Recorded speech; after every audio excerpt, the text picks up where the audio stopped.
Bonjour à tous, c'est un plaisir d'être là. Je remercie Françoise de m'inviter à approfondir sa présentation, que je ferai tant bien que mal. D'abord, on va allumer le pointeur, ça sera mieux. Voilà, tant bien que mal. Alors, d'habitude, les personnes qui parlent après Françoise, ils approfondissent le thème avec leurs propres recherches assez profondes sur le sujet. Moi, j'ai plutôt papillonné pour la simple raison que finalement, je n'ai pas travaillé récemment sur le sujet de la friction dynamique et l'évolution dynamique, qui va être mon sujet. Donc, je vais un peu papillonner autour. Donc, à la fin, vous n'aurez pas une vision précise, vous aurez une vision plus large et superficielle. Voilà. Alors, nous avons donc plusieurs types de systèmes. Françoise les a montrés. J'espère que vous voyez le bas de l'écran. Vous avez les grands amas de galaxies. Vous avez les groupes compacts. Donc là, je montre ce que j'ai renommé le quartet de Stéphane, grâce à mon fils Elliot, qui est allé photographier le système derrière la galaxie d'avant-plan. Donc il a pris une fusée, et il est allé bien au-delà, et puis il a pu photographier comme ça. Mais vous allez me dire, mais non, parce que les étoiles qu'on voit ici sont les mêmes que dans la Voie lactée. Donc, il a remis les étoiles de la Voie lactée pour faire son Photoshop, au fait. Bon, voilà. Et puis, ici, donc, on peut montrer, en effet, que même dans la dynamique classique, sans monde, avec Newton, on arrive à peu près à reproduire les observations avec les simulations, même si je ne vais pas rentrer dans les détails de cela. D'ailleurs, je parlerai assez peu d'observations, malheureusement. Alors, on va voir si je peux avancer tout seul. Voilà. Donc mes motivations, enfin les motivations des gens qui travaillent sur l'évolution dynamique de l'univers sont multiples et très ambitieuses. Donc d'abord, on veut vraiment tester les modèles standards et différents types de modèles standards pour pouvoir soit les confirmer, soit trouver qu'il y a un problème. Par exemple, Françoise a beaucoup travaillé sur le changement du modèle standard de dynamique pour pouvoir, en introduisant une hypothèse que j'appelle l'hypothèse monde, et elle a montré assez brillamment que l'hypothèse monde peut expliquer beaucoup de phénomènes qu'on explique assez mal par le modèle standard. Donc le premier modèle standard qu'on peut tester à grande échelle, c'est la physique des particules, et aussi à petite échelle. Donc à petite échelle avec la nature de la matière noire. Par exemple, Françoise a parlé de systèmes cuspidés ou à cœur. Et si la matière noire est auto-interactive, elle devrait à ce moment-là supprimer les cœurs. Et donc, on peut essayer de modéliser avec la dynamique newtonienne pour voir s'il y a des cœurs ou pas, ou par la présence d'amas globulaires dans les petites galaxies, comme a mentionné Françoise. D'autre part, à grande échelle, on peut essayer de contraindre les nombres des saveurs de neutrinos, qui sont typiquement 3 dans le modèle standard. Après, en cosmologie, il y a les conditions initiales, qu'on appelle le lambda cold dark matter, le lambda CDM, qui donne le spectre de fluctuation primordiale de densité, que Françoise a mentionné et que je mentionnerai aussi rapidement. On peut tester donc la gravitation, qui est donc Newton, et puis plus généralement la relativité générale d'Einstein. Et puis, on peut tester toute la complexité de la formation et de l'évolution des galaxies. Par exemple, le fait que les galaxies sont riches en gaz et que le gaz est dissipatif, on pourrait tester l'efficacité de la formation d'étoiles, l'efficacité des explosions d'étoiles et l'efficacité des outflows, des jets de trous noirs supermassifs. Bien. Alors, je vais vous parler de cela de la manière suivante. Donc, je vais vous faire quelques rappels de dynamique à un niveau que vous allez trouver enfantin. Après, je vais vous faire un petit tutoriel de cosmologie. Je vous parlerai de l'évolution dynamique à grande échelle assez brièvement. Je mentionnerai les halos de matière noire pour vous donner une référence. Je parlerai beaucoup d'évolution dynamique à petite échelle, mais en parlant des processus dynamiques, en particulier la friction dynamique. Et je m'apaisanterai un peu sur les orbites des galaxies dans les groupes et amas, et dans les galaxies en fusion, en interaction, dans les amas ou dans les groupes. Alors, donc, quelques rappels de dynamique. Eh bien, on va se remettre au XVIIe siècle, à l'époque de Newton. Donc, Newton a remarqué que la force qui nous tient sur la Terre et qui fait tomber les pommes, par exemple, est la même que la force qui retient la Lune autour de la Terre et qui ne la fait pas partir loin de nous. Et pour comprendre tout cela, donc il s'est mis à réfléchir en termes de force et d'accélération, et il a montré que l'accélération, qui est donc la variation de la position, est égale à la force sur la masse. Donc ça, c'est très important. Et pour ça, il a dû inventer tout le calcul différentiel et intégral, ce qui est un accomplissement absolument incroyable, qu'il a fait indépendamment de Leibniz en même temps. Et bon, alors aujourd'hui, nous vivons sur la Terre, nous avons une accélération de la pesanteur qui est à peu près constante, donc les calculs sont faciles. Mais quand on va au-delà, par exemple quand on gère la Lune, c'est plus compliqué, et donc Newton a postulé que les forces d'attraction gravitationnelle sont proportionnelles au produit de leur masse, des masses des objets, et inversement proportionnelles au carré de leur séparation. Bien, et avec ça, il a pu montrer que cela explique parfaitement les orbites elliptiques des planètes du système solaire et les lois de Kepler. Alors, troisième chose que je voulais dire sur la dynamique, c'est que on peut parler d'énergie et de moment angulaire, donc Françoise en a parlé longuement, et donc l'énergie et le moment angulaire, a priori, sont conservés. Donc l'énergie qui est conservée, c'est quoi? C'est l'énergie mécanique, qui est à la fois la composante orbitale, plus une composante thermique, plus une composante... il y a la mécanique, il y a la thermique, il peut y avoir la magnétique, il peut y avoir de l'énergie sous forme de particules à haute énergie, que je n'ai pas mise là. Et puis, si tout ça n'est pas conservé, c'est parce qu'il y a une dernière forme d'énergie qui est transmise sous forme de rayonnement. Alors maintenant, je vais revenir à la mécanique. Donc, l'énergie mécanique, c'est l'énergie cinétique plus l'énergie potentielle, donc l'énergie du mouvement plus l'énergie à travailler contre les forces. Et puis, quand vous avez un système en équilibre dynamique, en moyenne dans le temps, on a cette relation dite théorème du viriel qui nous dit que 2 fois l'énergie cinétique plus l'énergie potentielle égale 0. Je vous invite à faire le calcul pour l'orbite de la Terre autour du Soleil, c'est très facile, pour vérifier que ça suit le théorème du viriel. Après, le moment angulaire est intéressant parce que sa variation dans le temps est égale au moment des forces, ce que j'appelle torque, comme disent les Anglais, parce que je trouve que c'est plus parlant. D'ailleurs, le moment angulaire, vous vous dites moment cinétique, donc moi je l'appelle moment angulaire, comme Françoise d'ailleurs, on est déformé par notre travail, mais je trouve que moment cinétique, ça ne me dit pas que le moment angulaire, c'est la capacité à un objet à tourner sur lui-même, quoi. C'est le spin, ou c'est le moment où c'est soit le spin de la Terre autour d'elle-même, ou la révolution de la Terre autour du Soleil, ça c'est du moment angulaire. Bien, alors je continue. Tutoriel de cosmologie. Alors, nous avons un univers qui commence à partir d'un Big Bang, donc une singularité, et l'univers est en expansion, et durant cette expansion, la température de l'univers va diminuer, et comme la température régit les transitions, vous allez avoir les différentes transitions qui vont apparaître, les premiers quarks, les premiers noyaux, les premiers atomes, je vais en parler tout à l'heure, les premières étoiles, et là, les premières galaxies. Et puis, vous remarquez aussi que donc, il y a eu une expansion très rapide au début, ce qu'on appelle l'inflation. Et puis, aujourd'hui, nous vivons une deuxième période d'inflation qui n'est pas la même que la première, qui est beaucoup plus lente et qui est probablement une origine différente et qui va donc affecter l'évolution dynamique des structures. Bien. Alors, revenons à l'époque 380 000 ans après le Big Bang. Donc, c'est l'époque où les atomes se forment. Ça veut dire quoi? Ça veut dire qu'avant cette époque, vous aviez des protons, des électrons qui se promenaient indépendamment, et les particules de lumière, les photons, ils rentraient souvent en collision avec ces électrons libres qui étaient nombreux, et donc ils avaient un libre parcours moyen assez court. Et puis, au moment, à 380 000 ans après le Big Bang, quand la température a atteint à peu près 3000 degrés, en refroidissant donc, à ce moment-là, qui dit température qui baisse, dit les vitesses caractéristiques des objets baissent. Donc les électrons bougent moins vite et commencent à être capturés par les protons. Et tout à coup, les photons ont le champ libre.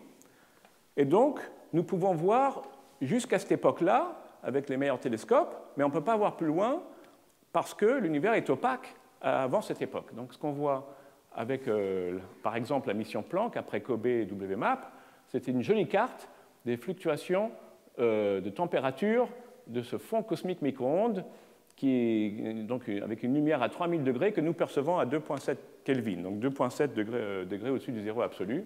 avec des fluctuations de densité qui dépendent de l'échelle, mais qui sont de l'ordre à peu près de 1 pour 1000 de densité. Et alors ce spectre de fluctuation de densité a une forme assez complexe. La courbe, c'est le modèle standard, et les points, c'est les observations. Et ce spectre nous renseigne que la position du premier pic nous dit que l'univers est à peu près plat en géométrie, et la position du troisième pic par rapport au deuxième nous dit que l'univers est dominé par la matière noire. Et c'est une des difficultés de monde d'expliquer pourquoi on a ce troisième pic aussi haut que le deuxième pic. Bien. Donc on peut faire le budget de masse de l'univers, et le budget de masse nous dit donc que l'univers est dominé par la matière noire. Après, vous avez de la matière ordinaire, et on peut retrouver ces pourcentages à peu de choses près en utilisant d'autres méthodes astrophysiques qu'en regardant le fond diffus cosmologique qui émet à 3 degrés au-dessus du zéro absolu. Et donc, on a une concordance sur les paramètres cosmologiques. Aujourd'hui, on est assez content de nous. Sauf que notre univers est dominé par de la matière noire, mais on ne sait pas ce que c'est, et on ne l'a pas détecté malgré nos efforts à le chercher. D'accord ? Bien. Mais pire que ça, si on fait le budget d'énergie de l'univers, on trouve que la matière noire n'est qu'un quart du budget, et la matière totale à peu près 30%, parce qu'il reste 70% du budget d'énergie aujourd'hui qui est sous forme d'énergie qui va accélérer cette expansion de l'univers. D'accord ? C'est cette deuxième période d'inflation. Et on ne comprend pas très bien, ou pas du tout, pour être plus modeste, d'où vient cette énergie noire, même si on a quelques idées simples. Voilà. Et pire, c'est que les théories de gravitation quantique nous prédisent des niveaux de l'énergie noire qui seraient 60 à 120 ordres de magnitude plus grandes que ce qu'on observe, ce qui est déjà grand. Et déjà, un ordre de magnitude, c'est beaucoup, alors imaginez 60 ou 120 ordres de magnitude. Bien. Alors maintenant, regardons l'évolution dynamique à grande échelle. Alors maintenant, j'ai le plaisir de vous montrer quelques simulations pour vous illustrer cela. Et donc là, je vous montre une simulation de matière noire seulement. Vous voyez l'expansion de l'univers. Et vous avez vu une certaine périodicité au début, tout simplement parce qu'on utilise pour ces simulations des boîtes cubiques qui sont périodiques aux frontières. Et donc comme ça, vous avez vu au début plein de boîtes. Et là, vous ne voyez plus qu'une seule boîte. Et d'autre part, ce que vous voyez là, c'est que l'univers n'est pas du tout simple. Il est sous forme de vide, de nappes, de filaments, et que dans ces filaments, il y a des nœuds qui sont les halos de matière noire, dont les plus gros, ici, correspondent à des gros amas de galaxies, et dont les tout petits sont peut-être des petits groupes, voire même des halos de matière noire qui correspondraient à des galaxies de la masse de la Voie lactée. Alors maintenant, je vais vous montrer la même simulation dans des coordonnées qui sont comobiles avec l'univers. Alors là, donc, tout est figé. Donc là, on voit la boîte de simulation de tout à l'heure. En fait, la vraie boîte de simulation était plus grande que la boîte orange que j'ai mise là. Et donc là, vous avez l'impression de nouveau que les vides s'accroissent et que les régions denses s'effondrent sur elles-mêmes. D'accord ? Alors, je vais revenir en arrière pour cette simulation. Voilà. Et au début, on part de conditions quasiment homogènes. Et donc, on voit une instabilité gravitationnelle se créer parce que les régions denses vont attirer la matière autour d'elles et vont devenir encore plus denses. Et les régions moins denses, elles vont voir leur matière partir vers les régions denses. Donc, les vides vont devenir de plus en plus vides et les régions denses, elles vont devenir de plus en plus denses. C'est ce qu'on appelle l'instabilité gravitationnelle. Alors, on peut essayer de la quantifier, celle-là. Alors, déjà, je vais... voilà. Et donc, si vous regardez l'évolution des surdensités dans l'univers, au début, on part de la recombinaison où les fluctuations de densité sont à peu près de l'ordre de 1 sur 1000, ça dépend de l'échelle. Et donc, on est dans une évolution qui est assez simple. On peut la traiter avec une mathématique dite linéaire qui est assez simple. Et donc, c'est très sympa, on peut faire des calculs de tête. Et puis, il arrive un moment où la densité croît, la surdensité croît jusqu'à ce qu'elle atteigne un niveau d'à peu près 1, ça veut dire que les fluctuations de densité deviennent aussi importantes que la densité elle-même. Et à ce moment-là, on ne peut plus faire les calculs avec les simples linéaires, avec les calculs linéaires, et on a une évolution non linéaire qui devient extrêmement rapide et on arrive jusqu'à l'effondrement des structures et puis après à un équilibrage. Et alors, un petit aparté pour dire qu'on peut faire des calculs perturbatifs quand on est dans la zone à peu près de transition et ça nous aide beaucoup pour comprendre la dynamique de l'univers à grande échelle et de la comparer aux observations. Et en particulier, il y a toute une école française qui a été très active là-dessus, autour de François Boucher, Stéphane Colombi et Francis Bernardo, qui est maintenant le directeur de mon laboratoire. Bien. Alors, galaxies et halos de matière noire. Donc, quand on prend une simulation cosmologique, là c'est à un instant à z égale 0, donc aujourd'hui, parce que pour ceux qui sont venus après et qui n'assistent pas au cours, nous utilisons une échelle de temps qui va à l'envers. Donc z égale 1000, c'est il y a longtemps, et z égale 0, c'est aujourd'hui. Bien. Alors, donc là, vous avez une grande boîte, une structure d'univers à grande échelle, et là, je prends un amas ou un grand halo, et quand je le zoome, en fait, c'est une autre simulation, on voit que le halo qui est là, que je définis avec un certain rayon dont je parlerai dans un instant, est composé de plein de petits sous-halos qui sont un peu self-similaires au halo lui-même. En profil de densité, j'en parlerai dans un instant. Alors, d'abord, comment est-ce qu'on calcule ce rayon caractéristique du halo lui-même? Comme a dit François, ce halo, il est calculé au rayon où on pense qu'il est à peu près en équilibre dynamique. Ça veut dire que au bord de ce halo, il ne sent plus ni l'expansion ni l'effondrement. Donc la vitesse radiale moyenne est à peu près nulle. C'est assez difficile à estimer, et la théorie sous-jacente qu'on emploie, à mon avis, n'a pas de fondement, mais elle donne à peu près les bons résultats. Et donc aujourd'hui, on dit qu'il faut que la densité moyenne soit de l'ordre de 300 fois la densité de l'univers, et dans le passé, c'était 200 fois. Bien, mais tout ça, c'est un facteur de près, voire pire, donc il ne faut pas trop s'attacher sur ces chiffres. Par contre, le nombre de sous-halos est quand même surprenant, parce que le nombre de sous-halos prédit pour la Voie lactée, par exemple, c'est de plusieurs centaines, alors qu'on ne connaît qu'une trentaine de satellites à notre Voie lactée. Et donc, il y a des gens qui pensent que ça pose beaucoup de problèmes, que ça pourrait invalider les conditions initiales lambda CDM, ou que ça pourrait invalider la gravitation, ou peut-être que c'est dû à l'astrophysique. Donc, le modèle standard nous dit que c'est normal, parce qu'au-dessous d'une certaine masse de halo, les galaxies ont beaucoup de mal à se former. Elles ont du mal à se former très rapidement parce que le gaz a trop d'entropie pour pouvoir tomber au fond des puits de potentiel. Bien. Alors, je continue. Alors, je parle rapidement des profils de densité. Donc, les profils de densité, on peut les mesurer dans les simulations cosmologiques, et on trouve des profils de densité qui vont en 1 sur la distance au centre, qu'on appelle R, dans les zones internes, et en 1 sur R cube dans les zones externes. Alors, c'est un profil de densité un peu pervers, parce que ça veut dire qu'on a une singularité au centre, et en plus, quand on calcule la masse, quand on intègre 4pi r carré rho de r, dr, on a une divergence logarithmique à l'extérieur, en masse. Alors, il se trouve que les simulations ont été mesurées entre un rayon minimum qui est de l'ordre de quelques fractions de pourcent du rayon de Viriel et à peu près 1 ou 2 rayons de Viriel. Au-delà du rayon de Viriel, je vais vous raconter, il se passe des choses intéressantes aussi.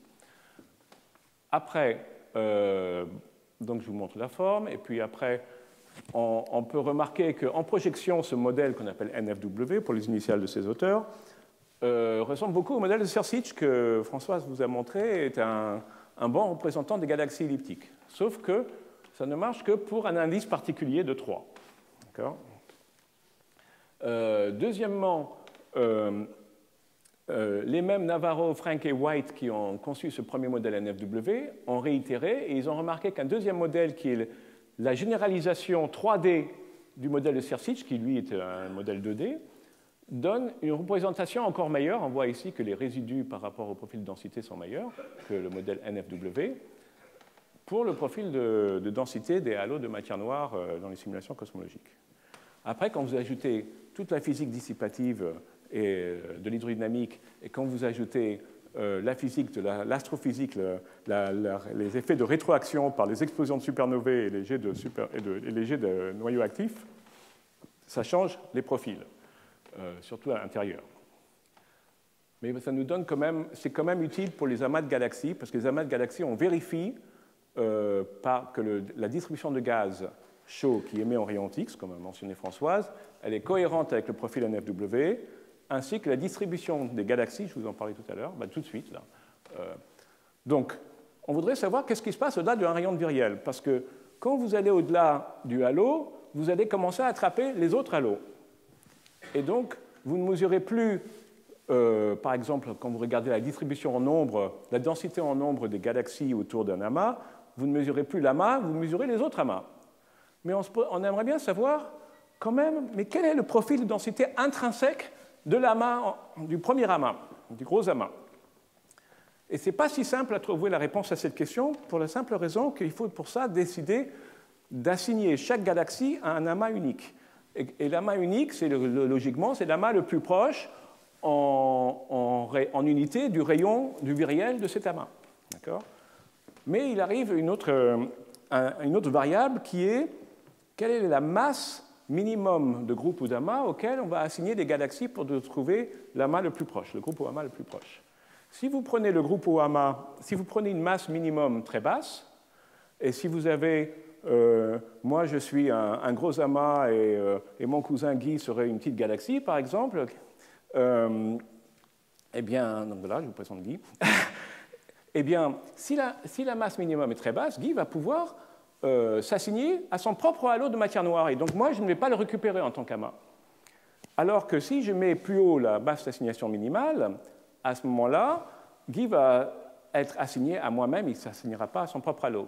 Donc, dans le premier cas, moi, j'aurai un profil de densité qui va diminuer très rapidement au-delà du rayon de viriel. Dans le deuxième cas, il va s'étendre beaucoup plus loin. Voilà.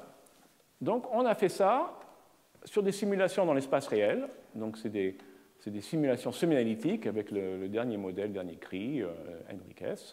Et vous voyez que les profils de densité, donc là, on va bien au-delà d'un rayon de viriel, on va jusqu'à 20. Et on voit que les profils de densité dépendent de la masse d'assignation minimale, mais globalement, quand même, on montre une étendue très forte. Et on voit que les amas continuent, et on peut le mesurer jusqu'à bien en dessous de la densité moyenne de l'univers. Et en particulier, la courbe noire, qui est la masse d'assignation du milieu, qui correspond à peu près à la masse du halo de la Voie lactée ou celui d'Andromède, que cette courbe noire, elle est linéaire jusqu'à plus de 10 rayons de viriel. Et elle ne devait pas être linéaire, elle pouvait être aussi courbée comme un S.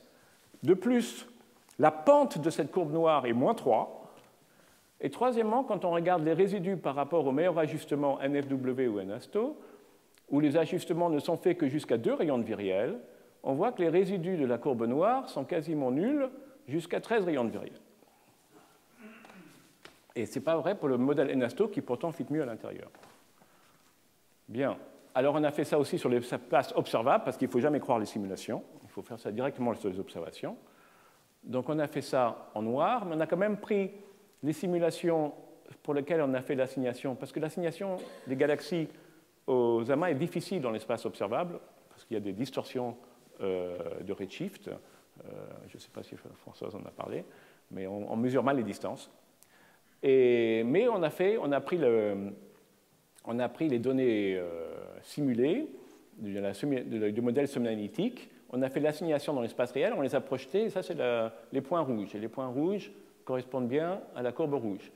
Et les points rouges aussi correspondent très bien aux points noirs qui sont, eux, les observations du grand relevé SDSS. Donc ça prouve qu'on a bien fait notre assignation, et ça prouve aussi que, en effet, cette fois-ci, on voit un comportement NFW jusqu'à 10 rayons de viriel.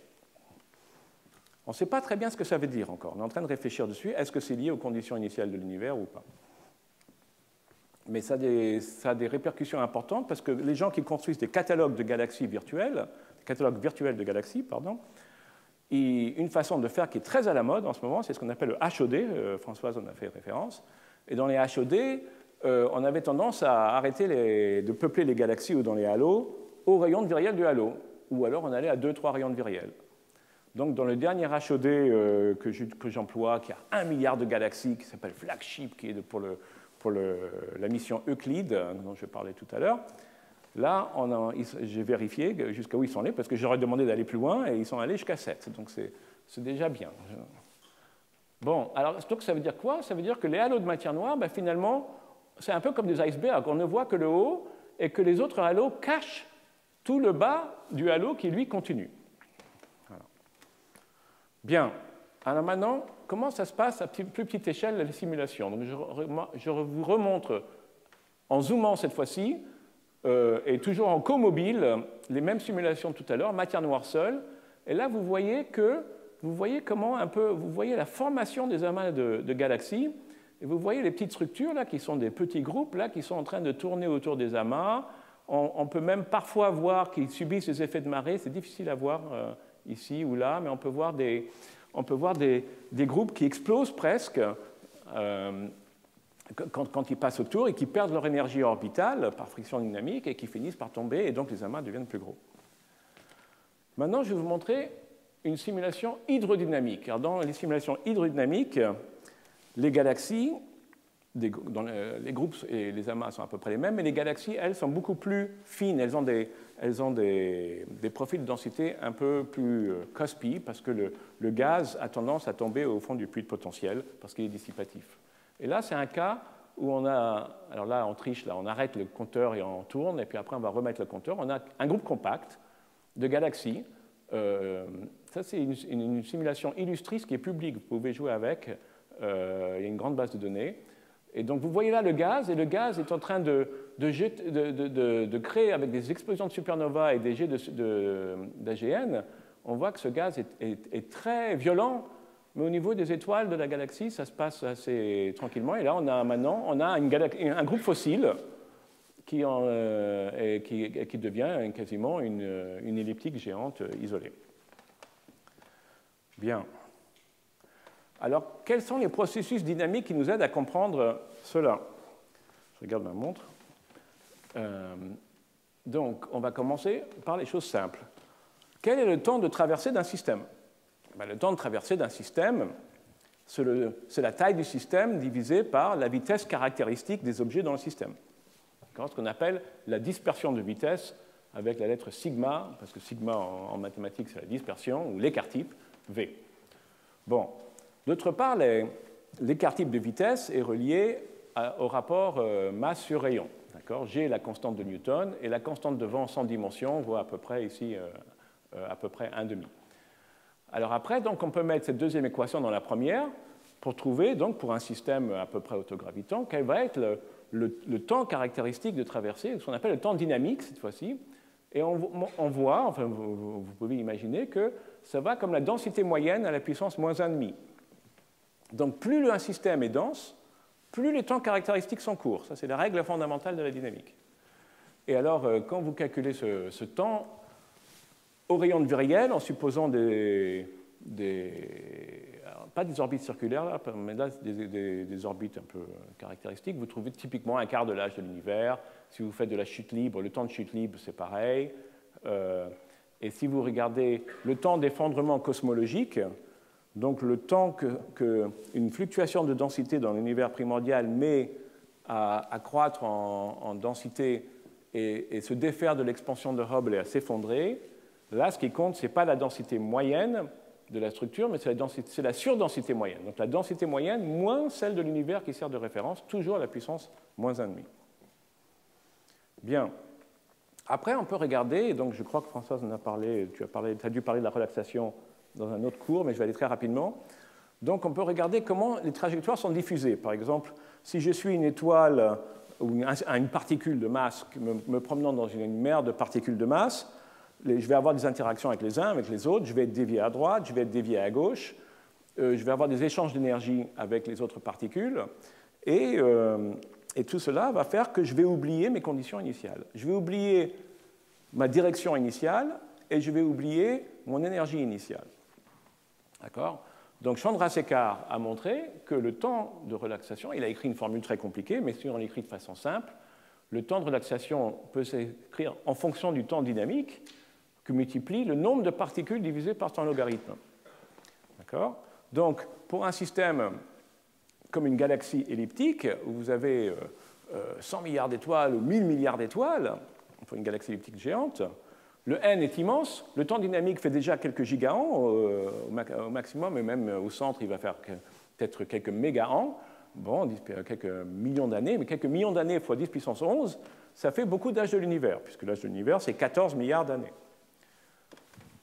Et donc, néanmoins, les amas globulaires, que Françoise a mentionné aussi, qui est, par exemple autour de la Voie lactée, les amas globulaires, eux, ont des temps de relaxation à deux corps plus courts que l'âge de l'univers. Et donc là, on s'attend à ce que ces échanges d'énergie conduisent à une équipartition d'énergie et à une ségrégation de masse. Donc les particules les plus massives, par conservation d'énergie cinétique, vont se retrouver à avoir des vitesses plus faibles et à avoir des rayons plus faibles. Et donc on va trouver les objets massifs en bas, au fond des structures. Par contre, pour les galaxies elliptiques, donc on comprend, et donc Françoise l'a mentionné, qu'il faut une relaxation violente. Et cette relaxation violente est due au fait que si vous écrivez quelle est la variation temporelle de l'énergie mécanique dans un système où le potentiel varie avec le temps, eh bien vous trouverez que cette variation est égale à la variation intrinsèque du potentiel dans le temps. Donc tant que le potentiel est stable, l'énergie est conservée, mais si le potentiel n'est pas stable, comme c'est le cas dans un effondrement, ou encore pire, dans une fusion, où là on commence à avoir le potentiel de l'autre objet nous tomber dessus, à ce moment-là, on oublie ces conditions initiales très rapidement, et dans ce cas-là, on pense que c'est pour cette raison que les galaxies elliptiques sont très lisses, malgré leur poussière ici et leur jet là. Alors après la friction dynamique, bon, je vais en parler très rapidement. Donc imaginez que je suis maintenant une particule massive et que je me promène dans ma mer de particules de faible masse. Ce qui va se passer, c'est que dans mon référentiel, les petites particules vont passer de devant moi à derrière moi, parce que j'ai une vitesse. Mais les particules à ma gauche vont partir à ma droite, parce qu'elles vont être déviées par ma masse, et les particules à ma droite vont partir vers ma gauche. Donc, quelque part, elles vont se concentrer derrière moi plus qu'elles ne le sont devant moi. Et donc, ça fait la friction. Alors, il y a une illustration très jolie, qui date d'il y a 19 ans, là, où on aura une galaxie secondaire tombée sur une galaxie primaire. Et ce qui est intéressant, c'est que non seulement on voit qu'il y a plus de particules derrière que devant, mais en plus, il y a un vide qui se crée devant parce que la primaire réagit à la présence de la secondaire à cause des marées que la secondaire fait subir à la primaire. Et donc, ce qui renforce la friction dynamique. Donc, le temps de friction dynamique, Chandra Sarkar l'a montré sous une forme complexe que je vous montrerai tout à l'heure, et ce temps de friction dynamique va à peu près comme le rapport de masse primaire sur secondaire sur son log fois le temps dynamique. Donc là, ça peut être important quand vous avez, par exemple, un rapport de masse 10, voire moins, 3, 5, 10, à ce moment-là, ça peut être très court.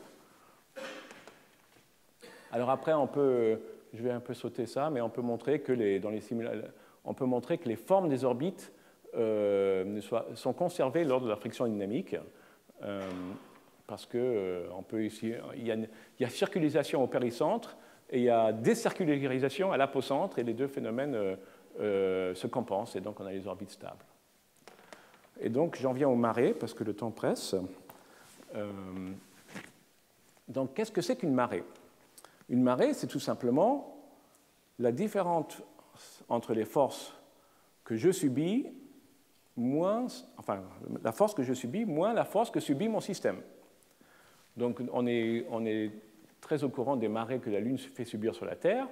Donc si je regarde les océans côté Lune, l'océan sur la Lune subit une force de gravitation qui est plus forte que la Terre entière, qui est centrée sur son centre, parce que les océans de ce côté-là sont plus proches. Donc le 1 sur r carré est plus fort, et donc vous avez une marée haute côté Lune. Bon. Mais de l'autre côté de la Terre, les océans sont moins attirés par la Lune que ne l'est la Terre globalement. Et donc vous avez une marée haute dans l'autre sens, ce qui fait qu'on a 2 marées par jour. Bien. Alors on peut faire des calculs sur les forces de marée, et on peut les exprimer sous forme de... Au fait, on peut montrer qu'au premier ordre, le rayon de marée, c'est un rayon où la densité moyenne est égale à celle du perturbant jusqu'à là où est notre position.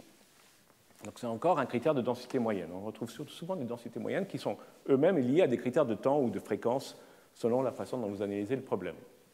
Alors la Lune, elle est verrouillée en phase par rapport à nous. Donc la Lune subit un effet, une marée encore plus forte par la Terre que la Terre ne subit par la Lune.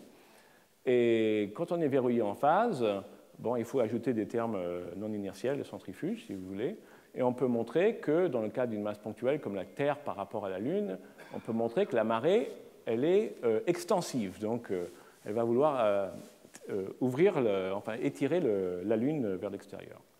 Par contre, quand vous avez une marée irrotationnelle, ce qui est le cas général, à ce moment-là, et ça dépend de la pente du profil de densité en fonction de la distance, R.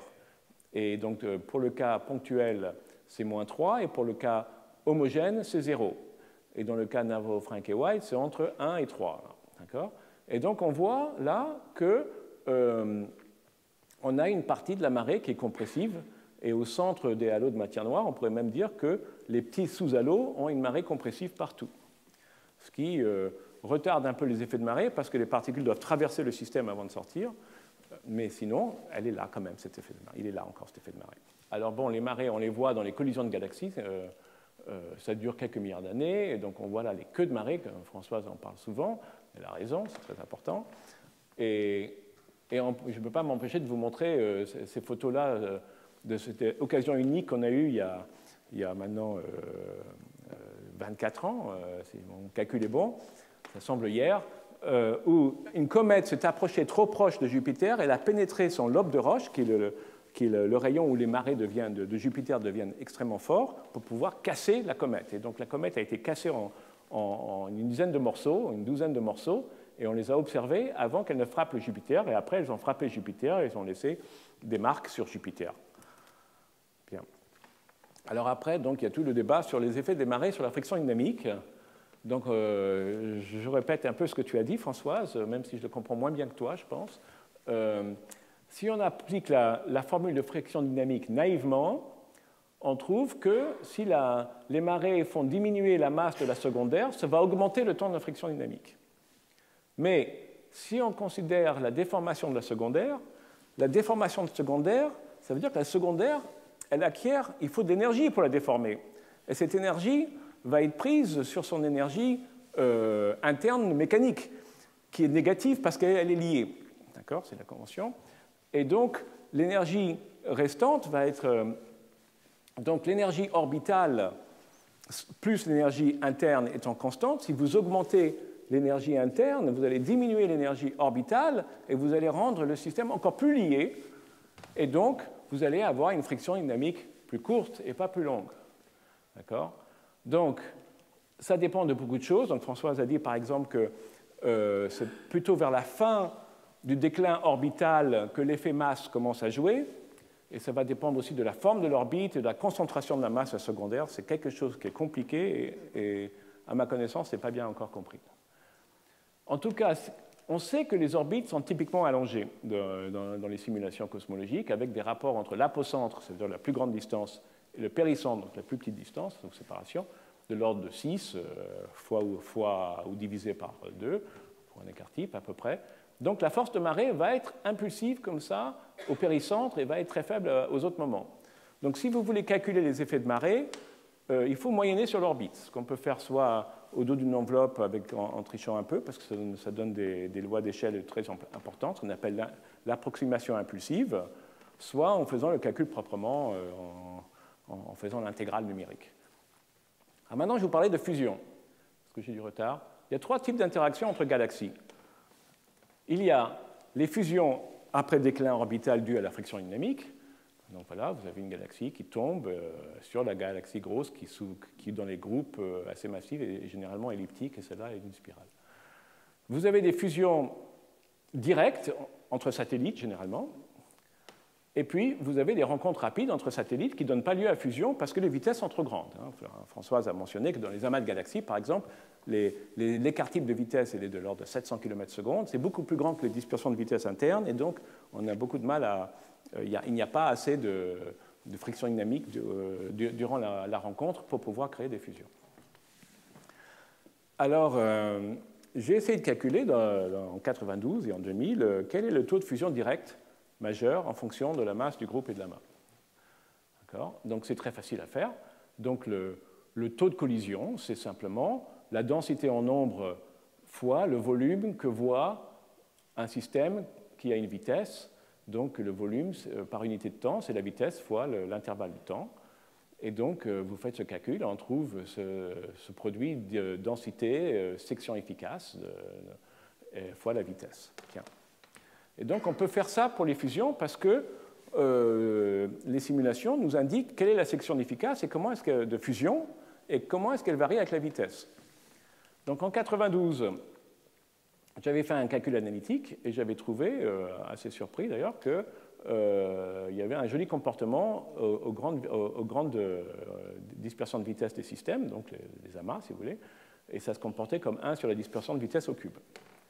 Après, 5 ans après, il y a eu 2 articles intéressants et un autre article qui a fait le calcul analytique avec une mauvaise section efficace, trop simpliste, mais ils ont évité une erreur que j'avais faite moi, qui est que j'avais négligé ce qu'on appelle la focalisation gravitationnelle, et eux, ils l'ont pris en compte. Par contre, ils ne l'ont pas exprimé de la même façon que moi et que la troisième étude. Donc la troisième étude, c'est une étude numérique, et ils n'étaient pas au courant de mon travail, mais eux et moi, on fait la même normalisation en fonction des paramètres de la galaxie, des galaxies. Et donc, l'autre, je me suis permis, donc la courbe Hachuré due aux Ukrainiens, Krivitsky et Kantorovitch, donc je me suis donné la liberté de la faire varier suivant l'axe des Y, là, pour qu'elle colle aussi bien que possible aux simulations, et elle colle très bien, donc c'est très impressionnant. En tout cas, tout ça pour dire que pour les amas, on a le comportement en 1 sur dispersion de vitesse au cube. Là, il y a un accord d'ailleurs entre mon modèle et les simulations à mieux que 10%. Et donc, ça veut dire que le taux de fusion majeur va comme la masse du sous-halo sur la masse du halo. Parce que les masses en cosmologie vont comme les dispersions de vitesse au cube. Bien, alors voici maintenant le slide le plus mathématique, donc je m'excuse auprès de ceux qui n'aiment pas les maths, vous pouvez fermer les yeux. Mais là, j'ai fait une comparaison entre l'inverse du temps, donc le taux TAUX de friction dynamique, c'est un peu la formule qu'a montré Françoise, mais à l'envers, et le taux de fusion directe. Et ce qu'on peut montrer, c'est qu'on peut exprimer ces taux en fonction de la masse avec des fonctions sans dimension de la masse, ou du rapport de masse entre la masse inclue dans le rayon et la masse du sous-halo, ici et là. Alors pour la friction dynamique, il y a une équipe chinoise qui a fait une très belle étude sur des simulations hydrodynamiques et qui a trouvé une relation simple. Pour les fusions directes, il y a une relation qui n'est pas très compliquée non plus. Et donc, quand on fait le calcul, on peut comparer comme ça le taux de destruction par fusion directe ou frictionnelle, hein, après friction dynamique, en fonction de la masse, du rapport de la masse du sous-halo sur la masse du halo, et pour différentes positions des galaxies dans leur halo. Et on peut voir que aux grandes masses, le taux de destruction est beaucoup plus grand par friction que les fusions directes, et à petite masse, ça devient plus comparable. Bien. On peut aussi regarder l'importance des fusions de galaxies par des modèles très simples basés sur la cosmologie. Donc on peut faire des simulations cosmologiques de matière noire, auxquelles on croit à la gravitation de la matière noire, on croit à ces simulations, et puis après on peint les galaxies dessus, non pas avec un modèle semi-analytique, mais avec un modèle analytique où la masse des étoiles est une fonction de la masse du halo et de l'époque à laquelle on regarde, du redshift. Et cette fonction n'est pas prise aléatoirement, c'est en prenant en compte différents effets astrophysiques comme les supernovas, etc. Bien, donc c'est un travail que j'ai fait avec Andrea Cattaneo de l'Observatoire de Paris. Et là, on montre les résultats sous forme de la masse stellaire aujourd'hui en fonction de la masse du halo haute aujourd'hui, en log-log. Et ce qui est intéressant de voir, il y a plusieurs choses intéressantes. D'abord, on voit que vous avez 2 espèces de galaxies. Il y a une espèce, la grande masse, qui sont les galaxies les plus massives, si vous voulez, de leur groupe, qu'on appelle centrales, même si elles ne sont pas toujours centrées. Et puis, vous avez les galaxies satellites qui sont en dessous, et d'ailleurs, il y a même un gap entre les deux. Bien. Voilà, donc il y a un lien avec la masse. Et ce lien avec la masse va nous permettre de mesurer statistiquement la masse d'un halo d'une galaxie centrale. D'accord ? Et comment est-ce qu'on fait ? Il suffit de dire, puisqu'il y a une dispersion assez faible entre la masse du halo et la masse stellaire, on peut dire, ben voilà, les galaxies les plus massives en étoiles vont avoir le halo le plus massif, et la deuxième galaxie la plus massive va avoir le deuxième halo le plus massif, ainsi de suite. Donc ce qu'on appelle le abundance matching en anglais. Donc on fait l'égalité des fonctions de répartition. Et donc c'est une technique puissante dont je discuterai après. Sinon, on voit que les galaxies massives qui sont là ont des gros points. Et les gros points veulent dire qu'elles ont assemblé la plupart de leur masse par fusion. Et quatrièmement, on voit que les galaxies d'amas, alors c'est un modèle très simple, on ne sait pas si ce sont on ne connaît pas leur morphologie, on ne sait pas si ce sont des galaxies elliptiques ou spirales, mais on sait par les observations que ce sont à plus de la moitié des galaxies elliptiques. Et ce qu'on voit dans cette simulation, c'est qu'il y en a quelques-unes qui sont formées principalement par fusion, mais la plupart ne le sont pas. Alors, on peut mettre ça sous forme de on peut quantifier cela, et donc on peut regarder quelle est la fraction de galaxies, quelle est la fraction de masse acquise par fusion, moyenne, en fonction de la masse stellaire des galaxies aujourd'hui. Et on voit que plus on augmente la masse, plus on voit que l'effet des fusions est important, et sachant que si ce n'est pas par fusion, c'est par accrétion de gaz. Bien. Alors maintenant, on peut aller un peu plus loin et on peut essayer de le prédire. Pourquoi avoir fait ces simulations quand on peut le prédire au dos d'une enveloppe? Donc voilà un travail que je n'ai pas publié malheureusement, mais bon, il faudrait que je le publie un jour. Donc pour faire cela, on peut supposer que le taux de fusion est égal à la fonction de masse des structures, non pas en moyenne dans l'univers, mais au rayon du viriel. Et on va dire, voilà, à partir du rayon de viriel, on sait combien de temps ça prend à peu près pour tomber par friction dynamique. Et donc je vais dire que le taux de fusion, c'est égal à la densité d'objets de cette masse au rayon de viriel divisé par le temps de friction dynamique pour cette masse. Et je peux le faire sur les halos, et je peux après le faire sur les galaxies par abundance matching, puisque je sais faire le lien entre les halos et les galaxies. Et alors, moi, ce qui m'intéresse, c'est le 1 sur mdm dt, qui est donc le taux de croissance de masse. C'est ça le point important, plutôt que le nombre de fusions par unité de temps qui m'intéresse moins. Alors, il se trouve que une équipe qui s'appelle Fahouri et al. ont quantifié sur des simulations de matière noire les taux de fusion des halos. Et par mon approche, qui est en assuré, là, je retrouve une solution qui n'est pas très loin de la leur. Mais après, quand j'applique, donc je peux appliquer la balance matching soit à ma solution, soit au leur. Et quand je fais ça, c'est les courbes en bleu, je trouve à peu près le même résultat, qui est que l'importance des fusions, la croissance de masse par fusion majeure, ou mineure, et c'est les deux là, est seulement importante aux grandes masses. Bien. Après, on peut aller plus loin, on peut se poser la question, quel est le rôle des fusions majeures et des fusions mineures? Alors, on peut regarder, dans la simulation précédente que j'avais faite avec Cataneo, on peut voir est-ce qu'on envoyait plutôt des fusions majeures ou mineures, et on voit qu'aux grandes masses, c'est plutôt des majeures.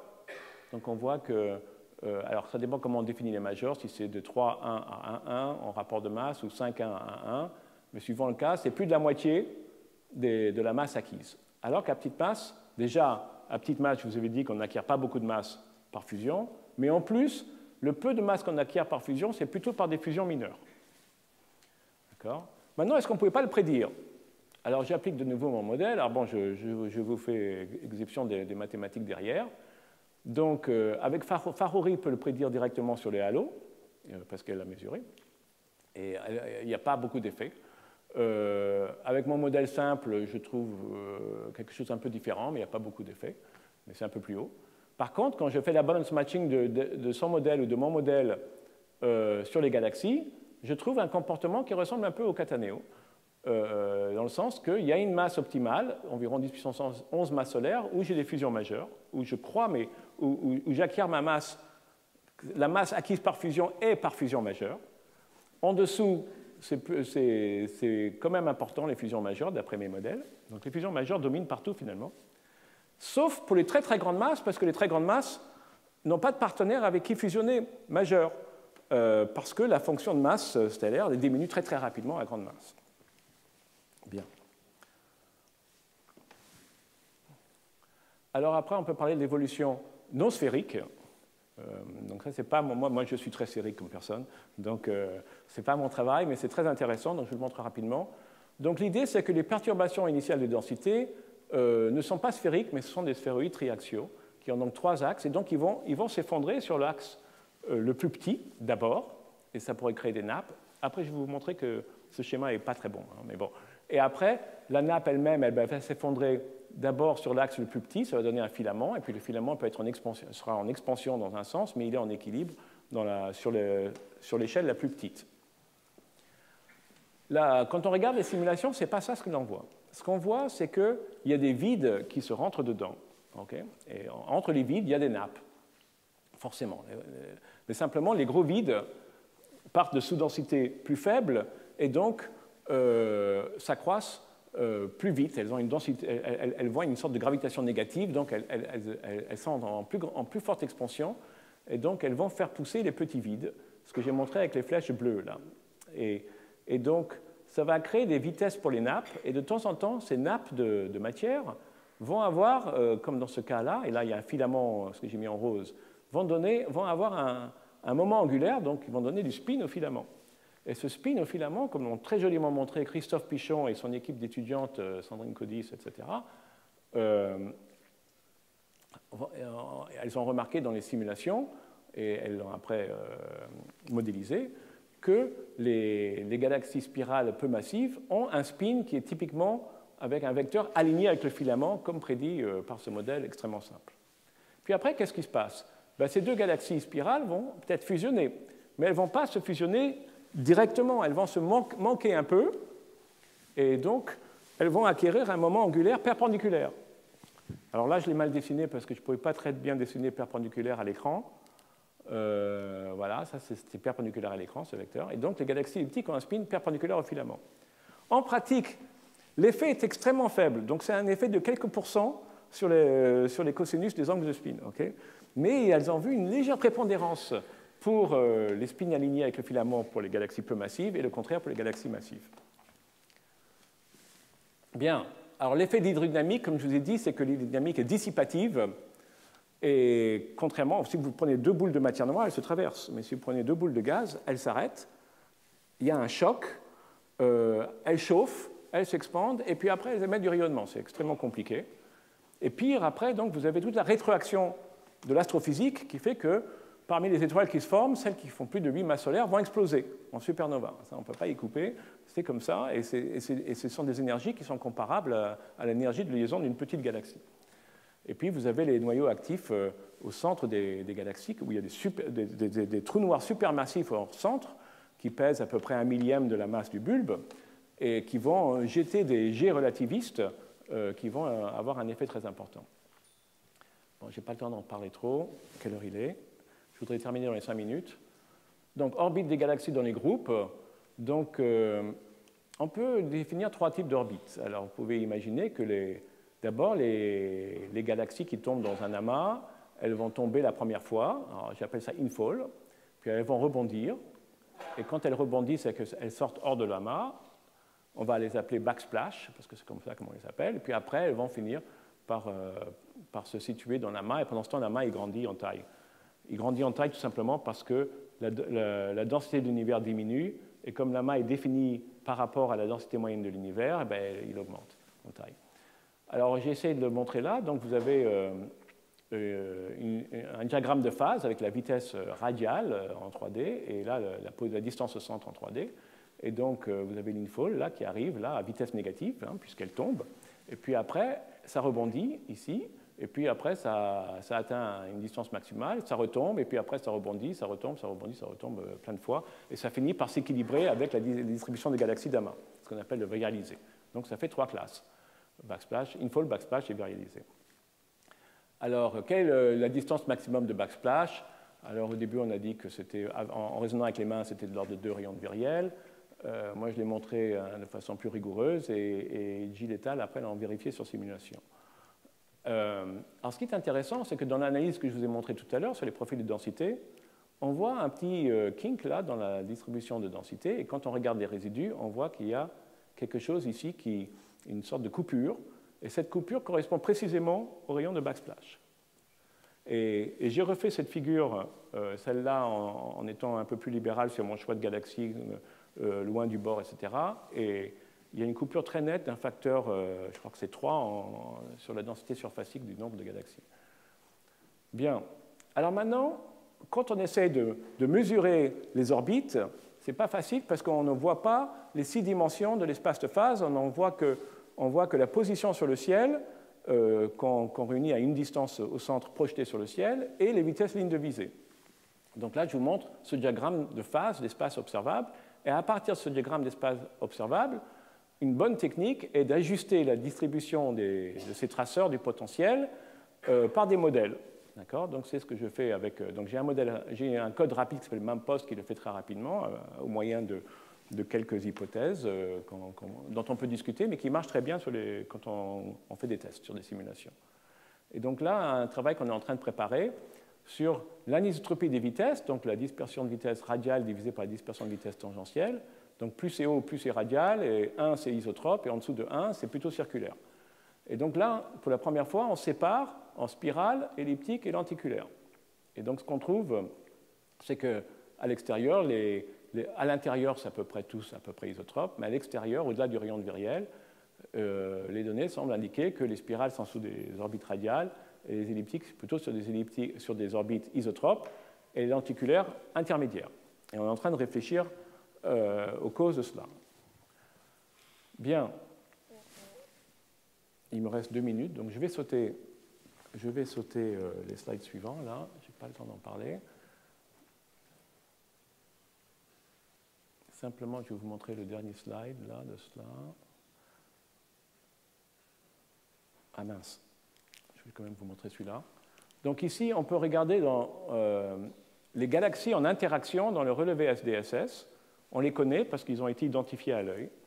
Et donc, on peut mesurer quelle est la fraction de galaxies qui sont la moins massive des deux dans une paire qui est détectée dans le SDSS. D'accord ? Parmi toutes les galaxies.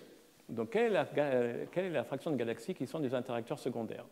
Alors, il y en a qui sont dont l'autre est la centrale du groupe et certaines où l'autre est le satellite. Et ça dépend de la position et ça dépend du rapport de masse sous halo, masse de halo. Et donc, j'utilise la balance matching pour peser le sous halo. Et après, on peut comparer au modèle Chandrasekhar et à mon modèle friction directe, fusion directe, et on voit que le Chandrasekhar marche pas mal, c'est à peu près le même aspect, ici, là, pour les courbes hachurées et pointillées, un facteur 3 près, et par contre, les fusions directes à un facteur 3 près peut-être aussi, mais seulement aux régions extérieures entre 0,5 et 1 rayon de Viriel. Par contre, ce qu'on s'aperçoit, c'est qu'il y a un excès de galaxies en interaction au-delà du rayon de Viriel qui ne sont pas dans les modèles et qui sont dus aux flybys. D'accord ? Donc les conclusions sont que la gravitation joue un rôle prédominant à grande échelle et jusque dans les groupes. Dans les galaxies, il y a l'hydrodynamique, il faut faire attention. Ce rôle prédominant, ce n'est pas seulement l'attraction, c'est aussi les marées, la friction dynamique, les fusions. Donc la physique dissipative du gaz est très compliquée, donc elle domine les régions internes des galaxies. Elle joue un rôle important dans les zones externes des galaxies et même elle commence à jouer un rôle au niveau des groupes de galaxies. Voilà. L'évolution dynamique peut se comprendre par des observations, mais aussi par des calculs analytiques simples, j'espère vous l'avoir montré. Mais c'est vrai que les simulations numériques nous donnent quand même une vision bien plus précise. Donc nous vivons aujourd'hui dans un âge d'or où les simulations numériques, avec des milliards de particules et avec des milliards de cellules de gaz ou des milliards de particules de gaz, ils sont devenus publics et ce sont des mines d'or sur lesquelles on peut essayer de comprendre ce qui se passe dans l'univers. Même s'il ne faut jamais croire à 100% ce que nous disent les simulations, parce qu'après il en arrive une autre qui dit des choses un peu différentes. Bon, donc les galaxies massives acquièrent leur masse par fusion, les galaxies peu massives par accrétion, que les galaxies en interaction, c'est donc fusion après friction dynamique dans les régions intérieures, ou dans les régions externes, c'est peut-être les fusions directes, et encore ça se discute, et puis je pense que c'est plutôt les rencontres rapides qui vont dominer dans les régions externes des amas et au-delà. Alors les perspectives, je saute ça, c'est trop compliqué. Et bien, je voudrais parler des perspectives, je vais terminer, ça c'est mon dernier transparent, sur les perspectives observationnelles. Alors au niveau de l'évolution des grandes structures, on a plusieurs télescopes qui vont faire de l'imagerie extrêmement précise sur quasiment tout le ciel et qui vont nous permettre de voir, elles vont être tellement profondes qu'elles vont voir l'évolution des corrélations des galaxies avec le temps, par exemple, et ça va nous contraindre les modèles de déviation par rapport au spectre primordial de densité qui est le lambda CDM, et aussi à tester les modèles de gravitation modifiés. Après, avec des télescopes comme le Extremely Large Telescope et avec le radiotélescope SKA, on va mesurer tellement précisément les redshifts qu'on va pouvoir, 10 ans après, les remesurer et voir des différences. Donc on va pouvoir, comme cela, mesurer des accélérations des particules pour la première fois. Et donc, avant, on travaillait qu'avec les vitesses au niveau observationnel. Maintenant, on va avoir des accélérations, c'est beaucoup plus parlant. Troisièmement, avec des cartes très profondes de l'univers local, un peu comme Françoise a montré la semaine dernière, je suis venu un peu en éclaireur pour voir. Donc il y a les magnifiques cartes de galaxies avec des images extrêmement profondes, montrent des coquilles, des effets de marée qui étaient insoupçonnés avant, parce que souvent ce sont des galaxies elliptiques, comme a dit Françoise la semaine dernière, qui montrent des queues de marée et des choses comme ça. Et quatrièmement, avec le télescope Gaia qui a été lancé il y a quelques années, il va y avoir un data release en avril à laquelle vont suivre des articles. Ça va être une révolution au printemps 2018 pour comprendre beaucoup de choses sur la structure de la Voie lactée, mais aussi sur l'historique de l'assemblage du groupe Voie lactée. Et donc c'était un peu un de tes premiers transparents, Françoise, où on voyait ces tidal streams, ces courants de marée, et on va pouvoir comprendre un peu mieux ce qui se passe, parce que Gaia a une vision 6-dimensionnelle, donc on voit les choses très bien. Le seul problème, c'est qu'elle voit bien à 6 dimensions jusqu'à à peu près 3 fois l'épaisseur du disque de la Voie lactée. Donc 1/8 de la distance au centre de la Voie lactée, soit 1 kPa. Mais quand même, l'avenir est radieux. Nous vivons dans un monde où les télescopes continuent de se construire et où les simulations numériques continuent de faire des progrès incroyables. Je vous remercie.